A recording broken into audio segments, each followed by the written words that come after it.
નમસ્કાર મિત્રો, હું ફરદુ સર આપનું હાર્દિક સ્વાગત કરું છું. આપણે કેમ છો? મજામાં?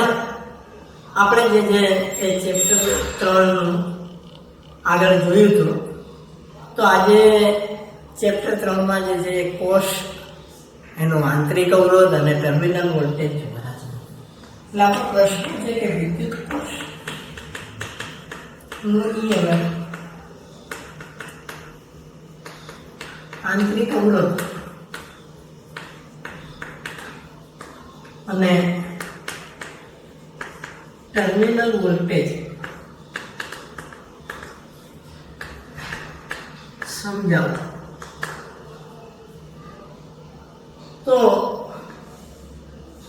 મિત્રો, તમને ખબર છે કે કોષ એ વિદ્યુત દ્રાવણમાં બે ઇલેક્ટ્રોડ જે છે અંશતઃ દુભાડેલા હોય, એનાથી બનેલો હોય. જો આ જે એક છે એને એનોડ કહેવાય, બીજાને કેથોડ કહેવાય, અને આ જે છે વિદ્યુત દ્રાવણ છે. વિદ્યુત દ્રાવણની અંદર રાસાયણિક પ્રક્રિયા થાય. રાસાયણિક પ્રક્રિયાને પરિણામે તમને ખબર છે કે રાસાયણિક ઉર્જા ઉત્પન્ન થશે, અને રાસાયણિક ઉર્જા ઉત્પન્ન થશે એ અમારે એના ધન અને ઋણ આયનને મળશે. એટલે બધા ધન આયનો જે છે અહીં ભેગા થશે, એટલે આપણે આ ઇલેક્ટ્રોડને આપણે એનોડ નામ આપશું. બધા ઋણ આયનો અહીં ભેગા થાય એટલે આપણે આ ઇલેક્ટ્રોડને જે છે કેથોડ નામ આપશું. હવે આ ધનને કારણે આ ઇલેક્ટ્રોડનું સ્થિતિમાન જે છે V+ બને, અને ઋણને કારણે આ ઇલેક્ટ્રોડનું સ્થિતિમાન -V- બનશે. તો આ A અને B વચ્ચે સ્થિતિમાનનો તફાવત કેટલો થાય? તો A અને B વચ્ચે સ્થિતિમાનનો તફાવત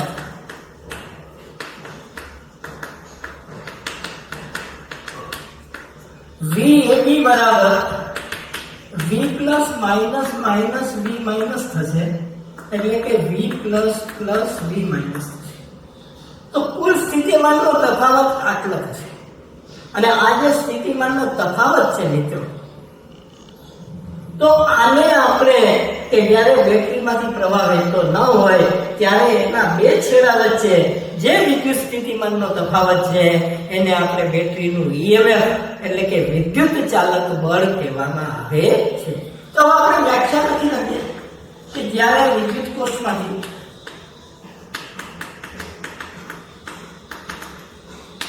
પ્રવાહ વહેતો ન હોય ત્યારે તેના બે છેડા વચ્ચે વિદ્યુત સ્થિતિમાનના તફાવતને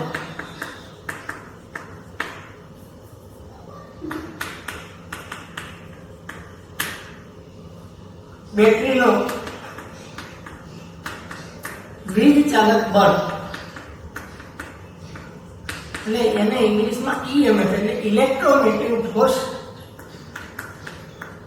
કહે છે. એટલે આપણે એને ઇલેક્ટ્રોમોટિવ ફોર્સ એટલે આપણે એને EMF તરીકે ઓળખીએ. તો આપણે બેટરીનું EMF એટલે શું લીધું?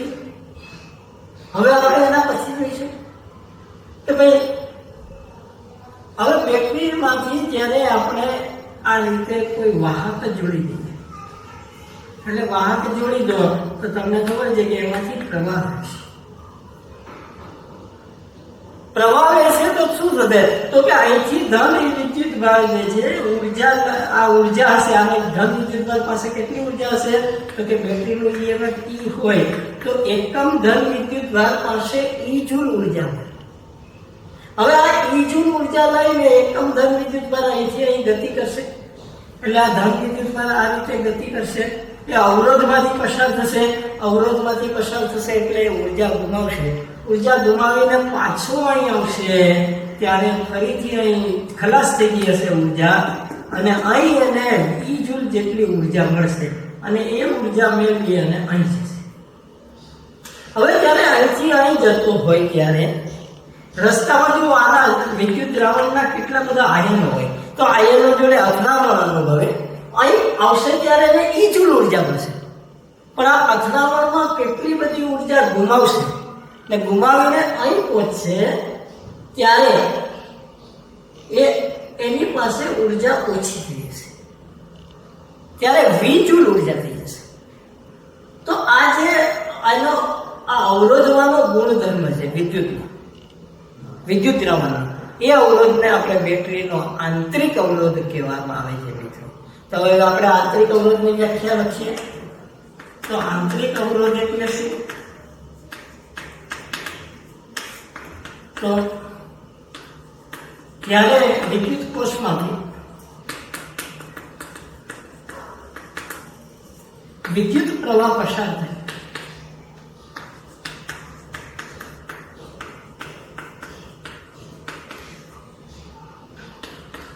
ત્યારે વિદ્યુત દ્રાવણના કારણે પરિમિત અવરોધ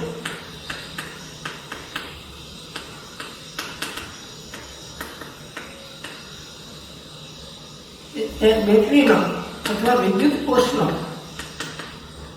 આંતરિક અવરોધ સ્મોલ આર કહે છે. એટલે જો પેલા એની પાસે કેટલી ઉર્જા હતી? ઈ જૂલ ઉર્જા હતી.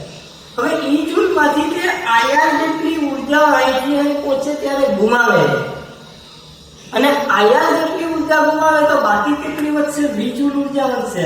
તો આ વી ને બેટરીનું ટર્મિનલ વોલ્ટેજ કહેવાય. એટલે ત્રીજી વ્યાખ્યા છે બેટરીનું ટર્મિનલ વોલ્ટેજ. બેટરીના ટર્મિનલ વોલ્ટેજ, તો કોને બેટરીનું ટર્મિનલ વોલ્ટેજ કહે છે? તો કે જ્યારે વિદ્યુત કોષમાંથી વિદ્યુત પ્રવાહ પસાર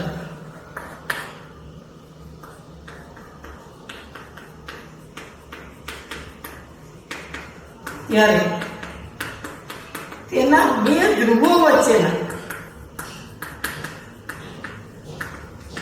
વિદ્યુત સ્થિતિમાનના તફાવતને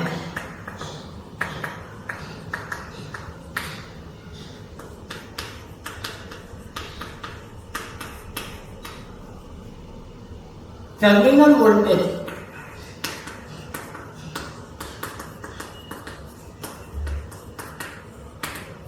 એટલે જો હોય જ્યારે પ્રવાહ પસાર થતો હોય ત્યારે આ બે છેડા વચ્ચે જે વિદ્યુત સ્થિતિમાનનો તફાવત છે, એ વિદ્યુત સ્થિતિમાનના તફાવતને આપણે શું કહીએ છીએ કે ભાઈ એના ટર્મિનલ વોલ્ટેજ કહેવામાં આવે છે. તો આપણે ટર્મિનલ વોલ્ટેજ એટલે શું જોઈએ? જુઓ, બીજો આમાંથી જ્યારે આઈ પ્રવાહ થતો હોય તો તમને ખબર છે આ બે છેડા વચ્ચે વોલ્ટેજ કેટલા મળશે? તો અહીં આટલા મળે, આઈ આર જેટલા મળશે. કેટલા? તો અથવા અહીં બીજું સૂત્ર પણ તમને ખૂબ અગત્યનું જે આગળ કામ આવે છે, એટલે V બરાબર આઈ આર થશે. તો અને હવે એક છેલ્લી વ્યાખ્યા છે કે ઓપન સર્કિટ કન્ડિશન એટલે શું?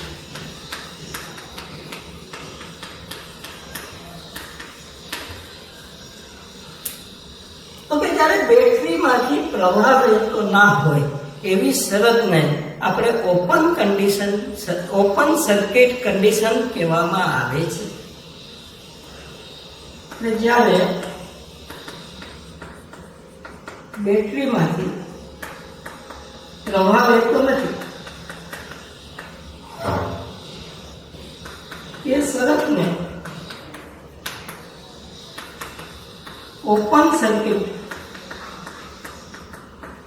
કન્ડિશન કહે. ઓપન સર્કિટ કન્ડિશન એટલા માટે કહેવાય કે જ્યારે તમે ખુલ્લો પરિપથ કરી રહ્યા હો તો પ્રવાહ વહેતો નથી. એટલે જ્યારે એવી પરિસ્થિતિ ઉત્પન્ન થાય, આપણે આ પોટેન્શિયોમીટરમાં આને જોવાના છીએ કે ભાઈ ઘણી વખત બેટરીમાંથી જે છે પ્રવાહ વહેતો ના હોય, ને બેટરીમાંથી જ્યારે પ્રવાહ ના વહેતો હોય તો એ શરતને આપણે ઓપન સર્કિટ કન્ડિશન કહેવામાં આવે છે. તો હવે એક સરસ મજાનો પ્રશ્ન જોયો. એના પછીનો જે પ્રશ્ન છે કે ભાઈ વિદ્યુત કોષો હોય તો એને તમે શ્રેણીમાં જોડો તો તેના સમતુલ્ય ઈએમએફ અને એના આંતરિક અવરોધનું સૂત્ર મેળવો.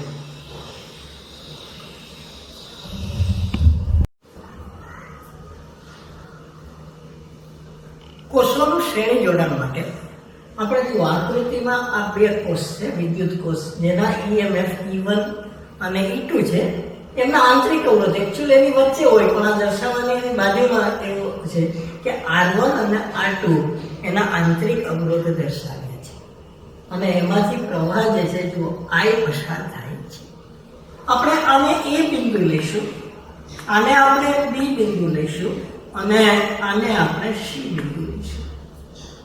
તો આપણે હમણાં જોયું કે A અને B વચ્ચે વિદ્યુત સ્થિતિમાનનો તફાવત, જેને આપણે ટર્મિનલ વોલ્ટેજ કહેતા હતા. તો જુઓ, A અને B વચ્ચે વિદ્યુત સ્થિતિમાનનો તફાવત, A અને B વચ્ચે PD, જેને વિદ્યુત સ્થિતિમાનનો તફાવત કહેવાય, તો VAB. તો VAB કેટલો થાય? તો અહીં થશે VA માઇનસ VB થાય, એટલે કે અહીં થશે E માઇનસ IR થશે, E1 માઇનસ IR. આનો નંબર. હવે આપણે બીજું જોઈએ તો B અને C વચ્ચે, તો એને કહીશું BBC. તો એકચ્યુઅલી BBC બરાબર આપણને ખબર છે VB માઇનસ BC થાય અને એના બરાબર શું થશે? તો આ બેટરીનું જે E2 ને અવરોધ છે I2 એટલે E2 માઇનસ IR2 થાય. આના નંબર 2. હવે તમને ખબર છે કે આપણે A અને C વચ્ચે શોધવાનું છે. તો A અને C વચ્ચે PD, તો VAC કહીશું. તો VAC માટે VA માઇનસ BC થાય. તો આપણે અહીં શું કરીએ જુઓ, તો આમાં VB બાદ કરીએ અને VB ઉમેરીએ. પણ VA માઇનસ VB, તો VA માઇનસ VB કેટલું છે? તો કે E1 માઇનસ IR, એટલે VAC કેટલું થશે? તો કે E1 માઇનસ IR1 થશે. અહીં જુઓ VB માઇનસ BC, તો VB માઇનસ BC કેટલું થશે? પ્લસ E2 માઇનસ IR2 થશે. તો આ બેમાંથી IR કોમન કાઢી લો, તો અહીં થશે E1 વત્તા E2 માઇનસ I કોમન કાઢો તો R1 પ્લસ R3. આને નંબર 3 આપો. તો હવે આ જે છે આની જગ્યાએ એનો સમતુલ્ય એક જ બેટરી હોય. આ A થયો અને આ C, એનું ઇક્વિવેલન્ટ હોય અને આ R ઇક્વિવેલન્ટ હોય, તો શું થાય? તો તમને ખબર છે અહીં જો સમતુલ્ય EMF E ઇક્વિવેલન્ટ અને આંતરિક અવરોધ R ઇક્વિવેલન્ટ હોય તો VAC બરાબર તમે આમ લખી શકો કે E equivalent minus IR equivalent. આને આપણે 3 નંબર 4 નંબર આપો તો સમીકરણ 3 અને 4 સરખાવો.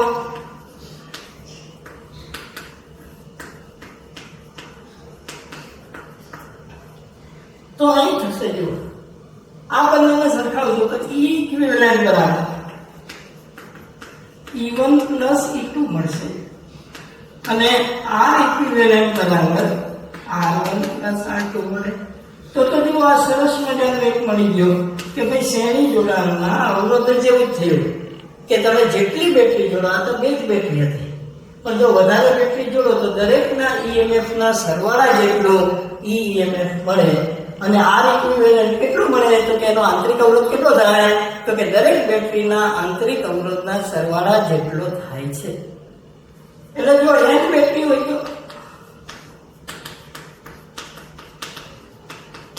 તો તમને ખબર છે કે E ઇક્વિવેલન્ટ બરાબર થશે E1 વત્તા E2 અપ En થશે અને R ઇક્વિવેલન્ટ બરાબર R1 વત્તા R2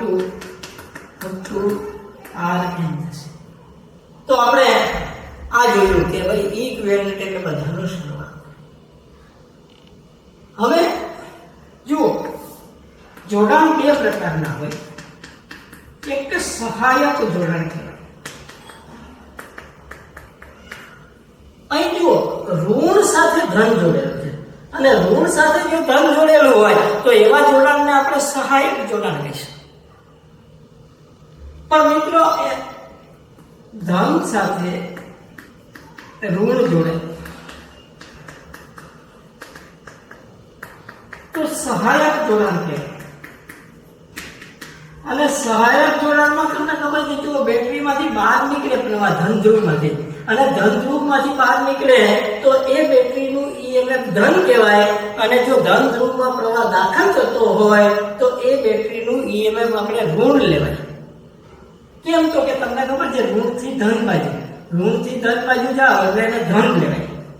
તો સહાયક જોડાણમાં E ઇક્વિવેલન્ટ બરાબર તમને ખબર છે E1 + E2 થાય.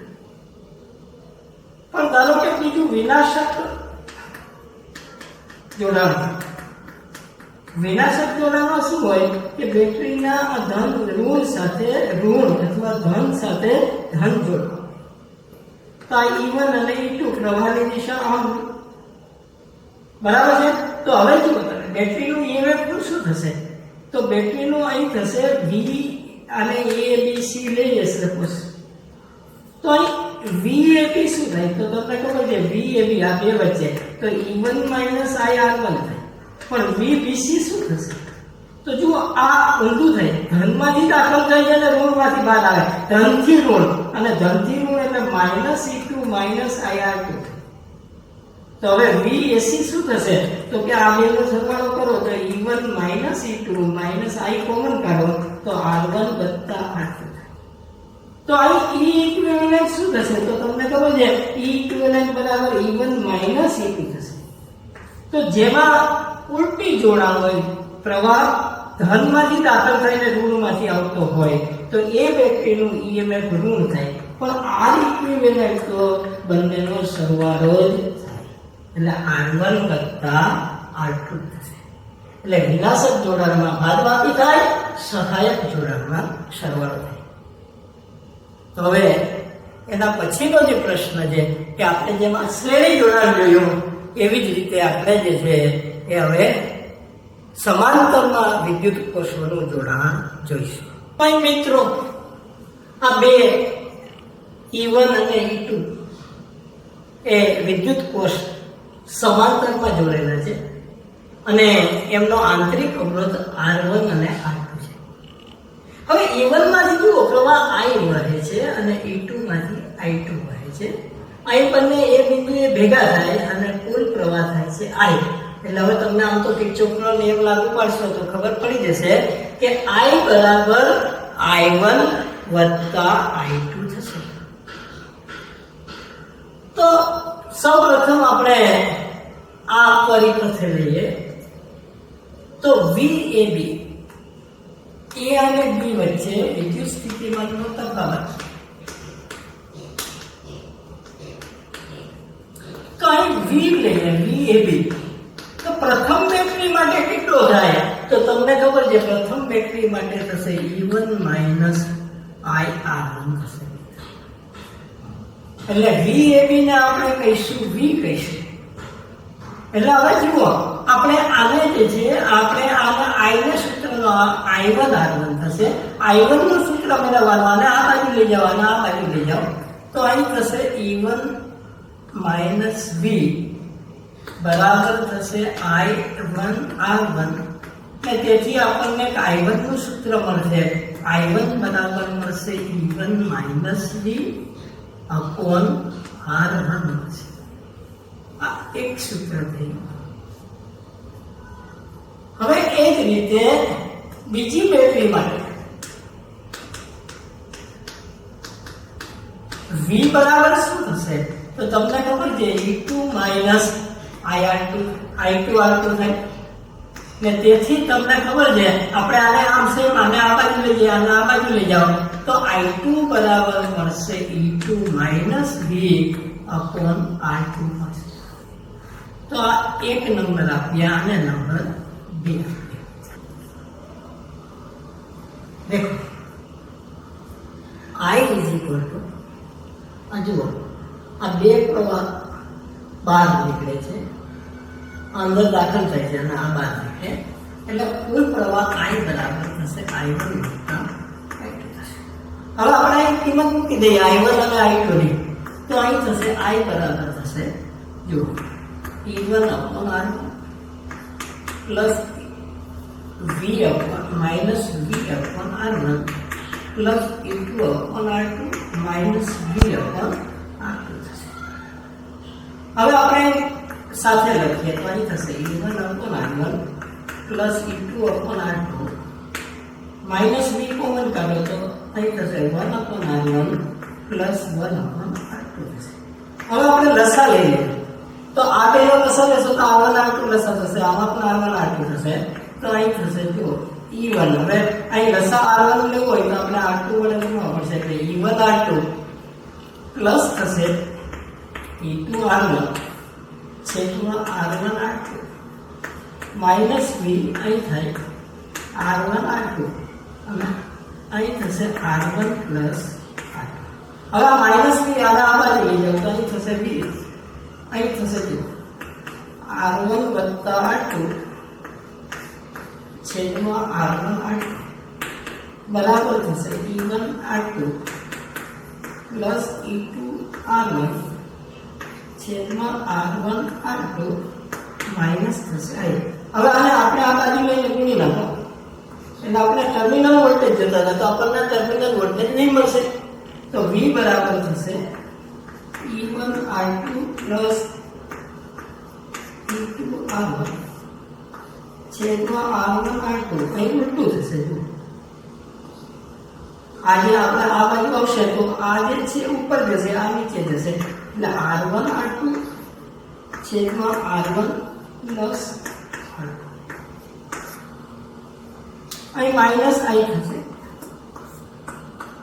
અહીં પણ R1 R2 છેદમાં R1 વત્તા R2 થશે એટલે એના બરાબર થશે જો. તો હવે અહીં જુઓ R1 R2 જતા રહે એટલે E1 R2 plus E2 R1 છેદમાં R1 પ્લસ R2 માઇનસ અહીં થશે I R1 R2 છેદમાં R1 પ્લસ R2 થશે. હવે જુઓ આને આપણે આનો આ પાઈનો જે છે સમતુલ્ય ઇક્વિવેલન્ટ E ઇક્વિવેલન્ટ તો તમને ખબર છે કે V બરાબર થશે જુઓ અહીં થશે E equivalent minus I R equivalent થશે.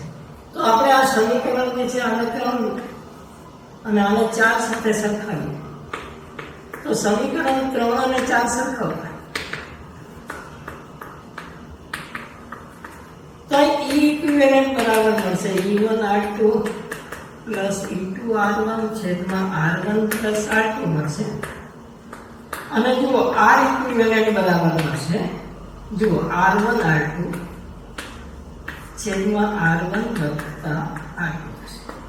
અથવા તો આને આમ પણ તમને ખબર છે ને આમ લખી શકાય કે 1 upon R ઇક્વિવેલન્ટ બરાબર 1 upon R1 વત્તા 1 upon R2.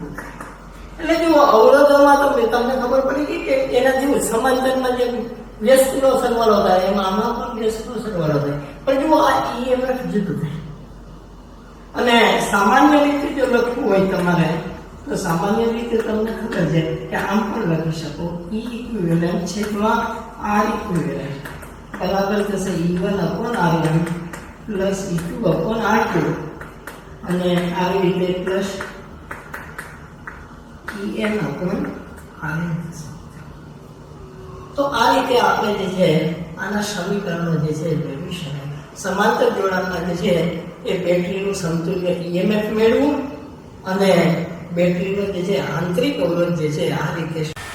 અમારો ખૂબ ખૂબ આભાર.